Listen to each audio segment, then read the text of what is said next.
What's up, guys? This is Coach Grant with First Down Training, and today we're going to be breaking down the secret to being an unguardable wide receiver. So I hope this video helps you guys out. Hope it could teach you a few new things, but also, fellas, if you're a wide receiver and you would like to train with myself and my staff of coaches this off season, we're going to be traveling out to 9 more states across the country for 2-day-long QB and wide receiver camps. Next up on our camp tour, we'll be coming out to St. Louis, Missouri. That camp is completely sold out, but then we'll be heading out to Honolulu, Hawaii, Boston, Massachusetts, Cleveland, Ohio, Austin, Seattle, Newark, Denver, and Los Angeles. So if you guys are local to any one of those cities and would like to train with us for this off season, check out that very first link in that description below. We'd love to get you guys out to one of our camps, give you a ton of value. So very first link below, fellas. Let's get back to this video. So now, first things first here, when it comes down to being a great wide receiver, an unguardable wide receiver, it's not just about knowing the different moves. Because again, there are plenty of receivers across the country who are fast, who are explosive, who have great feet, all of those things.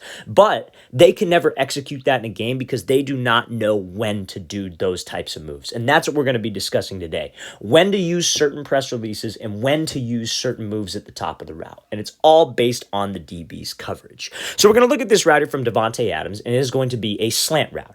So let's play this thing full speed. And this is a great example of a crossover, like kind of triple step release on a slant. So why did he decide to go with this release? Because again, it's one of those things where it's like you see all the moves, you could probably do them, but how do I actually execute them? So it comes down to having a great pre-snap process as a wide receiver. Number one thing that you have to identify when you come up to the line, and you hear Davante Adams talk about this in interviews. He says he puts on like a Terminator mask, he sees how the DB's lined up, and he picks from one of his releases that he likes and what he likes to use. It's all based on how the DB comes up to the line. So when he comes up to the line right here, he is outside shade. He's probably outside shade because Adams has a reduced split. His split is cut down. He's lined up closer to the center. So this DB's outside leverage. So if you have to run a slant versus outside leverage, chances are this DB is trying to take away any type of outside route. He wants you to run to the inside because he has help to the inside. He has safety, maybe a linebacker dropping into coverage. So if my game plan is, okay, he's outside shade, I'm just going to go run the slant, that's exactly what he wants us to do. So that's how you can pick that release. So the pre-snap process is identifying, okay, he's outside leverage. Number 2, how close or how far is he from me? And number 3, what type of coverage is it? So that's how you pick your release and you pick the move that you're going to run. So he's outside leverage. I know that if I try to threaten him to the outside, that's what's going to move him.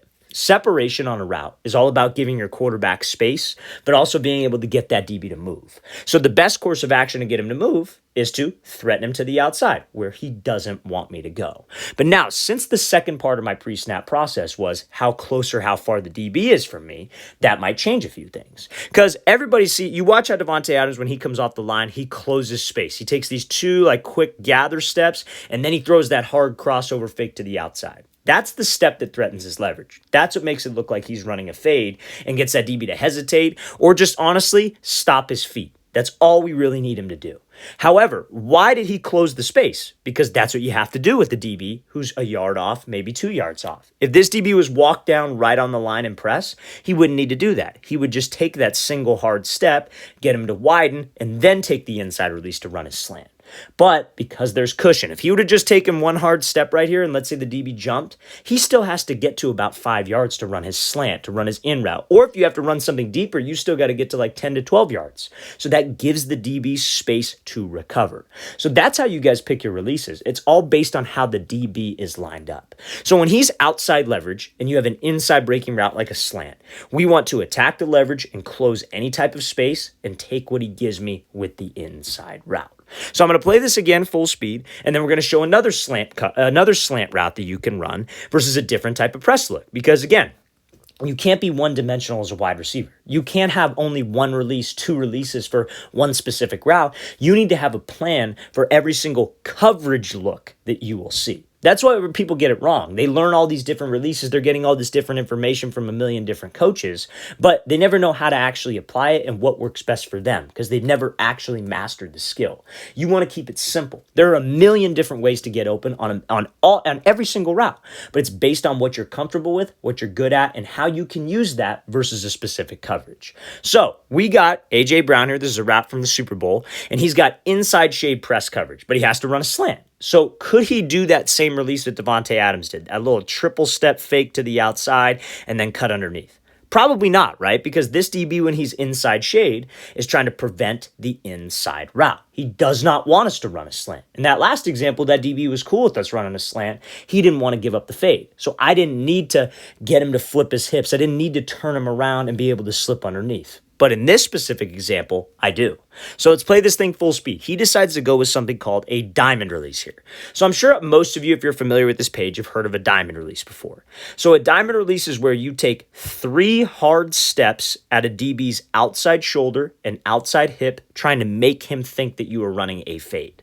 So again, even though he's inside shade press, we still could threaten him with the fade. It's just a different way to do it. That last example, when the DB was outside leverage, we wanted to threaten him with an outside release to get him to widen so I could take that inside release, stay tight to him, and create a bigger window for my QB, not just run right into that DB's safety help. But when this guy's inside shade, he doesn't have any safety help. His help is the sideline. But at the end of the day, it is still man coverage. And when it's man, he doesn't want to get beat deep. So with this diamond release, my goal is to get him to flip. This is another way that you can run a slant based on the coverage look. So he comes out, takes 3 hard steps. He's running hard. He's running in full stride. His hips and shoulders are committed. That's what gets that DB to open up. You have to be a salesman. But again, this is when you are a salesman. Because if Davante Adams, let's go back to that first example. If he did that diamond release and this DB was outside shade and he took 3 hard steps, yeah, the DB might move, but he's not going to flip his hips. He's just going to stay square. But when he's inside shade and we take those 3 hard steps, yeah, that's probably when he's going to flip his hips because he doesn't want to get beat to that outside. He is on an island. Whenever he is inside shade, usually he is on that island and does not have any help here, but still is threatened by that long ball. So let's play this again, full speed one more time. Great job by Brown selling that fade and getting that DB to open up his hips. So fellas, the whole goal of this video is to get you guys to understand when to use different releases. So this next example here, we're going to talk about the wrong situation to use a release. And this is an example of a route that does not work. So I'm sure everybody has seen those releases where a wide receiver, and guys like Davante Adams, Justin Jefferson make these very popular. But again, they use it in the right situation. So this is a wide receiver. He's got outside shade press, and he is running a 5-yard out route. So with this 5-yard out, what he's doing here is he's going to come off the line, give a little hesitation move, and try to do this crossover fake at the inside shoulder of that DB. Now, remember, we talked about this in the first example. That DB, when he's in outside shade press, where does he want us to run? He wants us to run to the inside. So if I go at him and I try to give him a fake to the inside, he's thinking good. He's just going to sit right here. Fine, go run to my safety help. If we never threaten his leverage, he is just going to sit. If we try to threaten that inside shoulder, but it's not a good fake and I'm not running hard, he is just going to sit. So let's play what this wide receiver does. He comes off, gives his little fake crossover to the inside, and it's not a bad release. It's just he's got no space, because that DB's all over it. He's outside leverage. He's taught to not give up the outside, force you inside. So even if I have an outside breaking route, I can't try to force that release. So this would be the wrong situation to use a crossover release or a release where you fake to the inside shoulder. So he comes off the ball, he gives a little hesitation. Again, you could sell it all day long. Your feet could be quick. You'd sell with your hips, sell with your shoulders, but a disciplined DB is not going to break that leverage, fellas. What he should have done is should have taken it like same approach as Davante Adams did, even if it's an outside breaking route, even if it's at 5 yards. Because let's talk about it. If he would have attacked him to the outside, that DB maybe could have moved. He takes the inside release, he sells fade, gets that DB to open up his hips. Now he could slip back underneath him and run an out route. Or maybe he attacks him, he gets over the top of the DB and is able to stack and give a move and run the 5-yard out route. But he doesn't force the release. If you guys try to force a release, if you're using that crossover fake in the wrong situation, it's not going to work. And I'm telling you this right now, you could do every single drill possible because you see all the different information out there on social media. You see all the coaches there. Oh, this drill works on your crossover. This does this does that. And you're getting all this information. And yeah, all these drills are really cool. They're really fancy and it looks great on tape. But when are you actually going to use that in a game? And if you don't know when to actually use that in a game, you're going to end up in a situation like this where you use it in the wrong scenario versus the wrong coverage, and that DB's going to lock this thing up. And it's probably going to go a lot worse than this, especially if you're playing a very talented DB, because he's got no space, no room to the sideline, and that's why that QB, a lot of people will say, oh, the QB threw it over his head. No, that QB threw that away because that's a pick 6 when we force that type of release. So now, when should you use the crossover? And this is an example of that. So this wide receiver has got inside shade press, and he's running a fade route. This very easily could be a 5-yard out. This very easily could be a 10-yard out, a corner, anything outside breaking. But he's inside leverage, right? So he comes off the ball, hesitates at him, then he gives the cross. But now look at that. He threatened his leverage with the crossover, giving space to the outside. That's when we want to use it. We don't want to use it when we're trying to, like if he had to run a slant route, he wouldn't want to come at him and give like a fake to his outside shoulder and then try to cut under him. Because again, it's the same thing as that first look we saw from A.J. Brown. You got to run a slant versus this coverage. We go diamond release. We attack that shoulder. We try to get him to flip. Let's say maybe not a slant. Let's say like a post. If you're running a post versus this coverage, you wouldn't attack him and give him a crossover fake to his outside shoulder because he's thinking, good, I want you to run to the outside. That's where my help is. But to get him to move off the platform, you use that crossover to make him think you're going slant because like we said, that's going to get him to move. He's taught not to give up the inside. So let's threaten him to the inside when I have an outside breaking route. Again, fellas, it's not just about knowing the technique. It's not just about doing the drills. It's also about knowing when to use your releases. Let's play this again, full speed one more time. Then we'll start talking about some top of the route moves and when you guys can use those specific things. So this is going to be an example. This is a wide receiver running a post route, and he's got inside shade off man coverage. So a lot of people like to use, all the fancy stuff, like the tempo changes on the routes, the rocker steps, like they do a square cut, they'll do a box cut, they'll do all these fancy things, right? And in one-on-ones, it can look cool, but honestly, in a real game, oftentimes all of that stuff is not going to work because the spacing of the play is going to be screwed and the timing is going to be off with your quarterback. So this is a great example of making a one-on-one situation at a camp, which usually gets very unrealistic, very, very realistic. So let's play this clip full speed. This wide receiver comes off, he attacks the outside shoulder, and he hits this guy with this rocker step.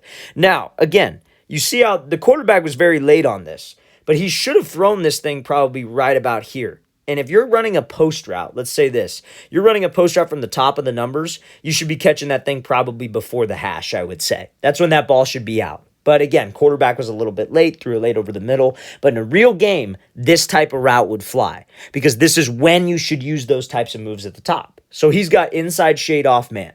He doesn't do the stem to the inside and then use the rocker step because a disciplined DB won't let that happen. He'll just start backpedaling, right? He goes at his outside shoulder. He threatens him with that rocker step, very similar to how you would run that diamond release slant. You attack his outside shoulder, and then you could slip underneath and run that post. So that move at the top of the route, that crossover, you just need to make sure you use it in the right scenario.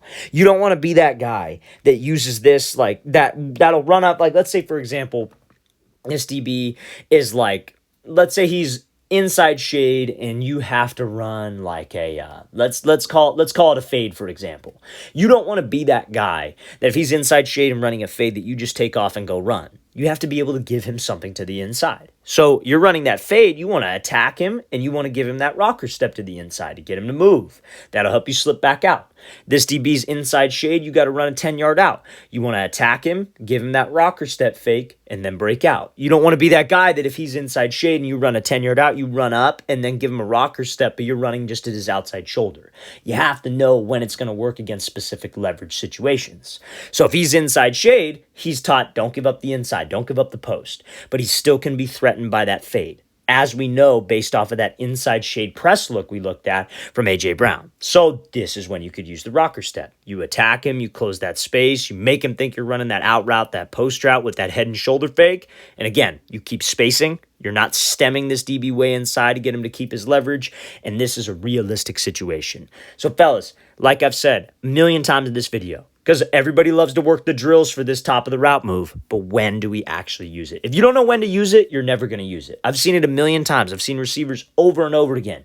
They'll work drills with me. They'll do all the things. They'll send me film, everything. Then they get into a game, it's like a deer in the headlights. They don't know, they're not seeing anything, they're not going through the pre-snap process, and they don't know how to use the right move.